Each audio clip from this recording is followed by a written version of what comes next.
নমস্কাৰ মাননীয় অসমৰ মুখ্যমন্ত্ৰী ডক্টৰ হিমন্ত বিশ্ব শৰ্মা ডাঙৰীয়ালৈ ইংৰাজী নৱবৰ্ষৰ শুভেচ্ছা জ্ঞাপন কৰিছোঁ। দ্বিতীয়তে যেতিয়া আমি কিবা প্ৰশ্ন আহে প্ৰশ্নৰ আমি প্ৰত্যেকটো প্ৰশ্ন আমি মুখ্যমন্ত্ৰীলৈ নিক্ষেপ কৰা হয় কাৰণ তেওঁ গোটেই ৰাজ্যখনৰ পৰিচালনাৰ দায়িত্বত আছে।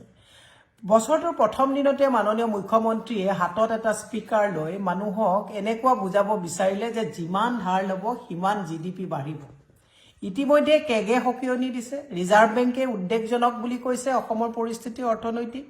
সুপ্ৰিম কোৰ্টে কৈছে যে ইমান যদি ফ্ৰীকে মানুহক বস্তু দিয়া হয় তেতিয়াহ'লে অৰ্থনৈতিক পৰিকাঠামোটো ঠছ ঠছ হ'ব।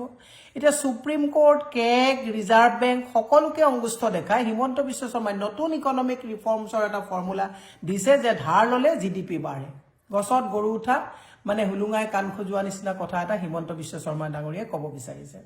দ্বিতীয়তে আপুনি যদি স্বাধীনতাৰ পিছত 69 বছৰত যদি অসমত আপোনাৰ চৰকাৰে যদি ডেভেলপমেণ্টৰ কাৰণে হওক কিয়ে হওক যদি ধাৰ লৈছে 41,994 কোটি টকা লৈছে 69 বছৰত। আৰু হিমন্ত বিশ্ব শৰ্মা ডাঙৰীয়াৰ এই উস্তাদ মুখ্যমন্ত্ৰীৰ দিনত 4 বছৰত তেওঁ ধাৰ লৈছে 78,191 কোটি টকা। আৰু ল'ব আৰু লৈয়ে থাকিব। তেওঁলোক কালি ধাৰ লোৱাৰ কথাটো ফৰ্মুলাটো বুজাই দিছে।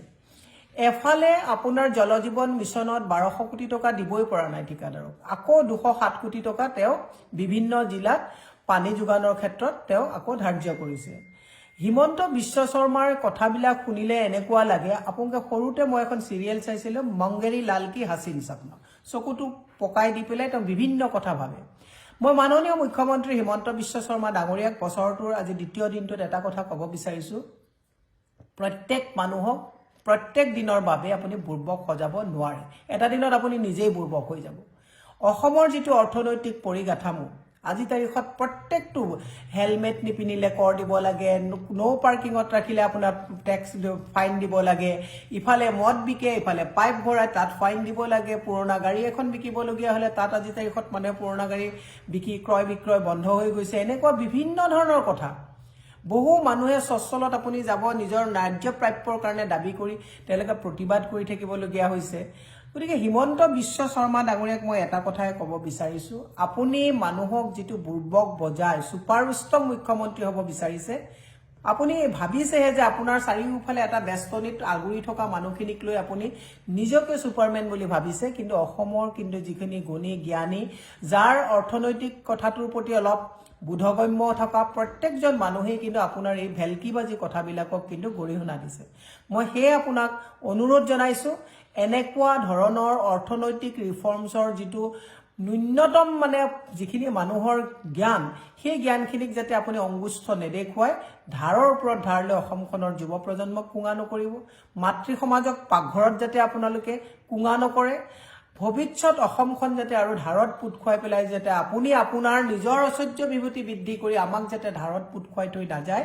নতুন বছৰত মা কামাখ্যা আপোনাক সুমতি দিয়ক যাতে আপুনি এনেকুৱা বুৰ্বক আৰু আমাক নসজায়। সেয়ে মই আপোনাক কৈছোঁ, আপোনালোকে বহুত পাতিছিলে, এই বিহু পাতিছিলে ন, বাছৰ মালিকে এতিয়াও পইচা নাপালে। এই কথাবিলাক মনত ৰাখিব।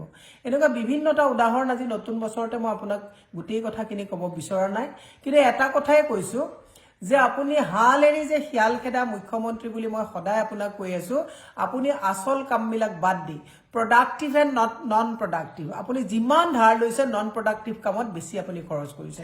আমাৰ যিখিনি আছিলে কংগ্ৰেছৰ দিনত মাননীয় তৰুণ গগৈ ডাঙৰীয়াই 10,000 কোটি টকা ধাৰ থওঁতে আপুনি একদম ইমান আস্ফালন কৰিছিলে যে শেষ কৰি গ'ল।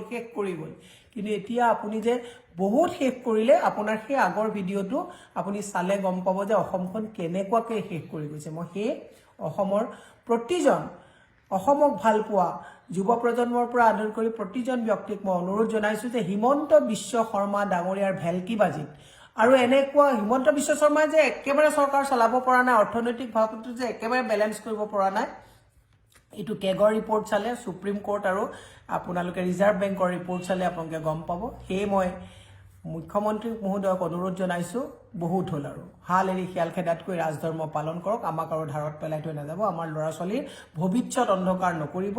স্কুল কলেজটো বন্ধ হৈছে, নকৰিবৰ কাৰণে আপোনাক অনুৰোধ জনাই পুনৰ নতুন বছৰটোত যাতে আপুনি ভেলকিবাজি আৰু এনেকুৱা 2 নম্বৰী কথাৰে যাতে মানুহক আভুৱা নভৰে তাৰ কাৰণে মই আপোনাক আহ্বান জনাই পুনৰ নতুন বছৰৰ শুভেচ্ছা জ্ঞাপন কৰিলোঁ। ধন্যবাদ।